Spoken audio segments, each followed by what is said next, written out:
I'm David Griffin. It's the 14th of August 2018. I'm here at Darley Abbey Cricket Club and I'm talking to Phil Lucas. Phil, thanks very much for joining us.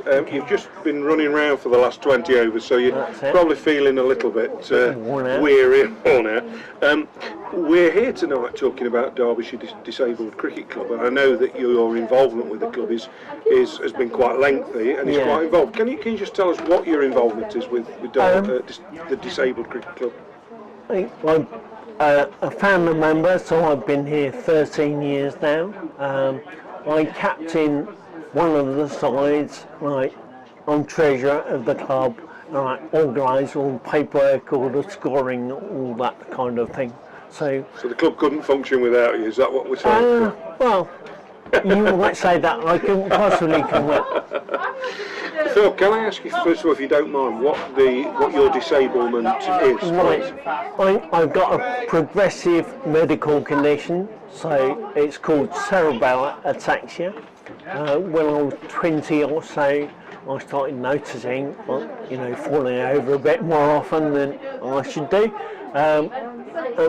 Because it's progressive, it gets slowly worse. So 30 years later, it's worse than it was 20 years ago. So I don't move as quickly as I did, basically. And did you play cricket prior to the diagnosis? I did. I used to play Surrey League second team. Nothing special, but mainstream cricket, if you like. So the idea was that when we started the club, I was the only player with previous cricket experience, so that's why I got the captaincy, and that's why I get to play, because I'm the captain. So did you have a break? Presumably there was a break between the diagnosis and you... That's right. I was in Surrey until I was about 24, so 4-year break there. When I came up here, it was about 8 years, so about 12 years between me playing hardball, what we call hardball cricket, and incredible cricket. Can we have a bit of quiet? Can we have a bit of quiet, please? So presumably that missing out period on cricket was because you didn't feel you could continue in mainstream cricket. Yeah, unfortunately it's a bit dangerous if I play mainstream cricket. I used to go on tour with my former club, but playing a very minor role as umpire or something like that. So I've always played cricket from about 7. Right. I play cricket. We play cricket at school, and when we were supposed to be doing something else, we played cricket. Because they just used to let me get on with it, and we organised it, and it was fine. So I've always played cricket. But unfortunately, the break was self-imposed, so to speak. But once Disabled Club started, I was back into it. So how much of presumably, you'd virtually given up the game, apart from, as you say, that peripheral role. Yeah. So this must have been a wondrous opportunity for you as a cricket lover and a player. Well, as I say, the opportunity from my point of view was to come in and, because I've got experience of cricket and cricket tours and all sorts of things like that, I could give other people the same experiences I have, which is brilliant. And as I say, obviously there's loads of volunteers that make it happen, but I try and do my bit to make sure it happens. So it's good. It's a team effort, as we say. And how did captaincy come into the equation? Do you volunteer or? There wasn't a lot of choice to be captain, to be honest. So I was selected, and as I say, when we started, we didn't have enough players to make a team, so there wasn't much choice. But now we've got 2 teams. So I'm captain of the second team, and I think we'll have to start a third team so that I Really? can still play. So many people involved. Yeah, that's right. I mean, the logistics will be quite difficult. Yeah. I think in 2 or 3 years' time we might well Really? be in that situation. Now, tonight, over your shoulder, we're watching a game between the Derbyshire Disabled Club and a team from Derby, the Quad. Yeah. Now, that's essentially they're a mainstream cricket club. They're not a disabled cricket club. Right, so, right. what's the mix of matches that you play during the course of a season? We play league cricket. So our league games are 6 league games, plus hopefully a semi-final and a final. But we've got 2 teams, so one team plays 6, one team plays 6. The first team are in the semi-final, so they'll play 8 this year. We try and get friendly games so that everybody gets as many games as possible. Yeah. What we try and do is match the team to the opposition. So it's not easy, but so that everybody has the opportunity of about 10 games a year. Yeah. Otherwise, 6 games, people miss out or only play once or twice. It's so we're lucky we've built up some teams that we play regularly year after year. They're very kind, they come and give us a game. So I suspect we play about, the club as a whole play about 25 games a year, so it's about 50-50. Really? Yeah. It's a lot of fixtures. It is. So did you say you organised the fixtures as well? No, fortunately I delegated that, so I don't do that, but I pick the teams and logistically how do we get people to the games and organise teas and things like that, so from a captaincy perspective, we've talked to several people today, and we've talked about the broad, one person said the umbrella of different disabilities, ranging from learning difficulties to physical disabilities. So is that something you have to consider as a captain when you're out there? It is, yeah. I mean, the key word is patience, because everybody wants to play cricket at the highest level they can. So it's managing expectations and what we can realistically do. So as I say, we try to play cricket as close to, mainstream cricket as possible. There are some things we can't do. So it's about managing expectations. So it's patience, diplomacy. I think I need a UN helmet, a blue helmet. So yes, I mean it doesn't work all the time. Obviously, nothing ever does, but most of the time, I think we do pretty well. Looking back to the early days when you first got involved in it and you saw that as an opportunity, you must be very, very proud of what we see here now. I mean, we're watching a game of cricket. There are twice as many people watching the game, and these are clearly people who support the side and the players.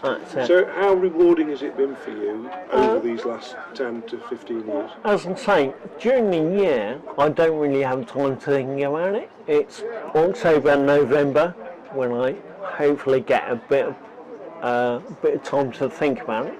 And you look back and you think, well, I played a small part in what's a tremendous achievement for the whole club.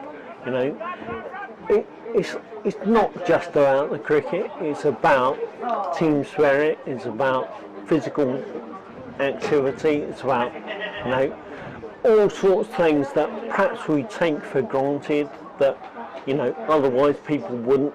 People with disabilities may not get the opportunity to experience. The advantage to me of having it's not really pan-disability, it's a broad spread of disability over learning and physical disabilities. Visually impaired and deaf cricket is separate. The advantage of that is that I can direct the traffic. I can't actually run along the boundary. It just won't happen. So I can sort of give people the opportunity that can run and throw and perform, physically well to do that. But on the other hand, the physical disability guys direct the traffic, open the batting, sort things out, so it's strengths and weaknesses, and it's trying to get the team together. It's not the same as any team anywhere in the country. You get one or two people who can do one or two things.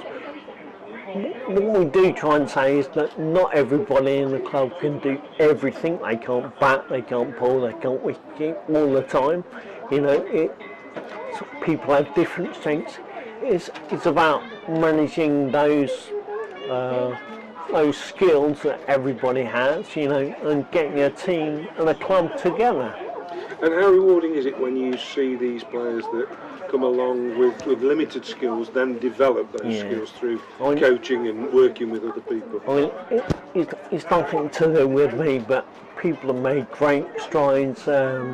People come along and that may not have done any physical activity for years and years, and they start off very slow, very withdrawn, but gradually over the course of the season, because of the club environment, because we try and do things as correctly as possible, people come out the shells and that they make tremendous progress.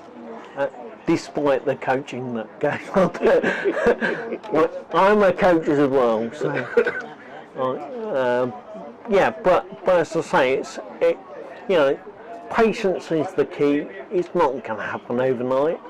13 years on, we're beyond our wildest expectations, really, because the first team were in national finals again. Third year in 4. So, as I say, it's a team effort. That's important that the club have different teams that everybody can be part of.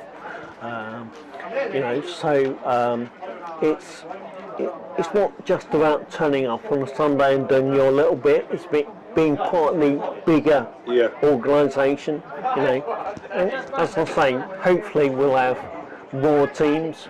I'm not quite sure how I'm going to do it, but we'll get there.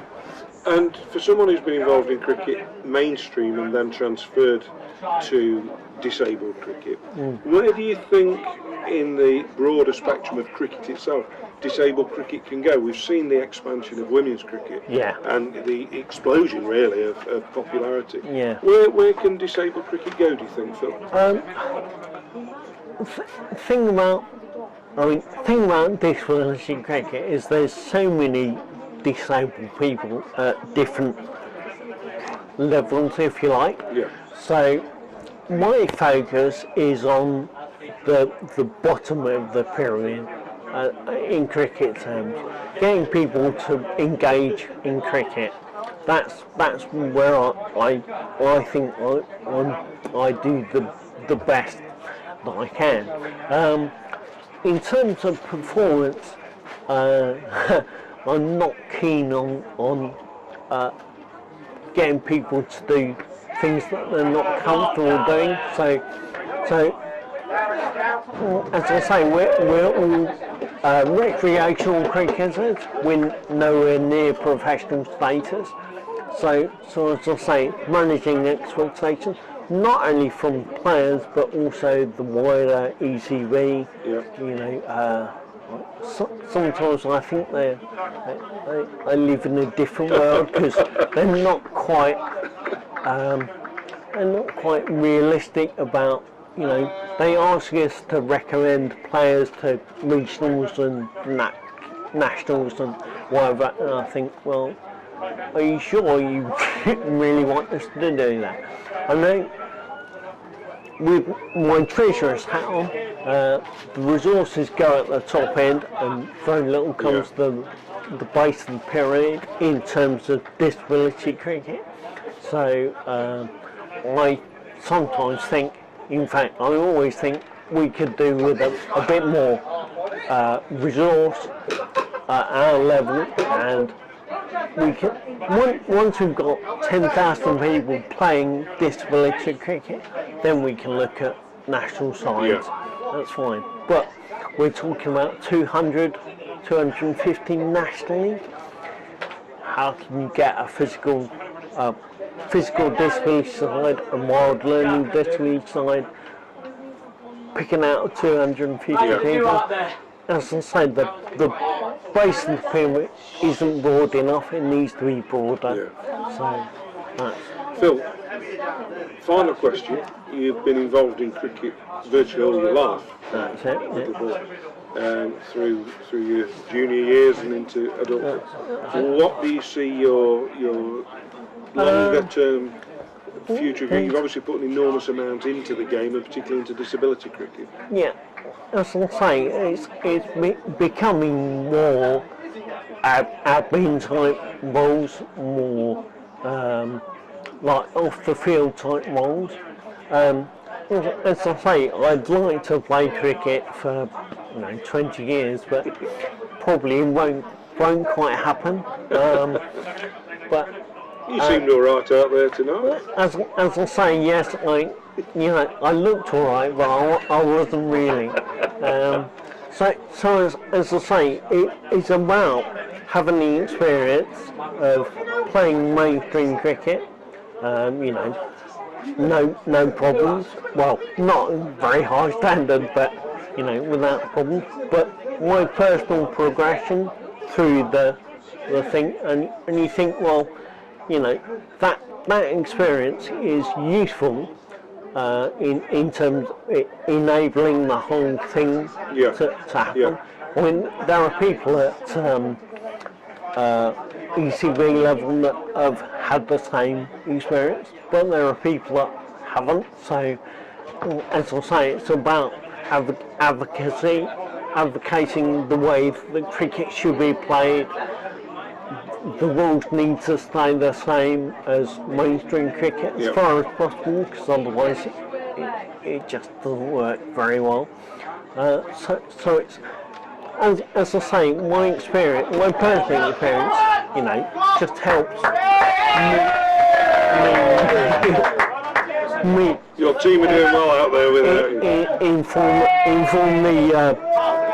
Inform the wider world of what we do, really. So that's it. Well, it's been lovely to hear from you. You've obviously clearly enjoyed your lengthy cricketing journey. That's it. And thanks for joining us. Okay, thanks very much.